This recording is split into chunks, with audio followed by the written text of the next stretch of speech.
শুক্রবার রাতে দক্ষিণ সুরমাস্থ নিজ বাড়িতে বালাগঞ্জ উপজেলা বিএনপির নেতাকর্মীদের সঙ্গে এক মত বিনিময় সভায় বিএনপি চেয়ারপারসনের উপদেষ্টা পরিষদের সদস্য ও যুক্তরাজ্য বিএনপি সভাপতি এম মালেক বলেছেন, নিখোঁজ বিএনপি নেতা এম ইলিয়াস আলীকে গুম করে শেখ হাসিনা সরকার। কারণ ইলিয়াস আলী তাদের জন্য আতঙ্ক ছিল, তাই তাকে গুম করা হয়েছে। আমার মনে হয় ইলিয়াস আলীকে ভারতের কোনো কারাগারে রাখা হয়েছে। একদিন ইলিয়াস আলী জনতার মাঝে ফিরে আসবেন। এম এ মালেক বলেন, ফ্যাসিস্ট শেখ হাসিনা আমাকে চায়ের দাওয়াত দিয়েছিল।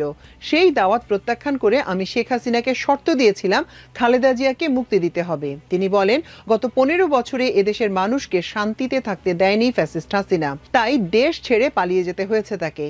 এই ফ্যাসিস্টের বিরুদ্ধে সিলেটে দুর্গ গড়ে তোলা হয়েছিল। বিএনপির নেতাকর্মীদের উপর হামলা মামলা করে থামাতে পারেনি। সিলেটে বিএনপির নেতাকর্মীরা সবসময় প্রতিবাদ জানিয়েছে ফ্যাসিস্ট সরকারের বিরুদ্ধে। যুক্তরাজ্য বিএনপি সভাপতি বলেন, জিয়াউর রহমানের হাত ধরে বিএনপির রাজনীতিতে এসেছি, এখনো রয়েছি। যখন যুক্তরাজ্যে ছিলাম তখন দেশের স্বার্থে প্রতি সোম ও বুধবার ব্রিটিশ পার্লামেন্টের সামনে বছরের পর বছর আন্দোলন করেছি।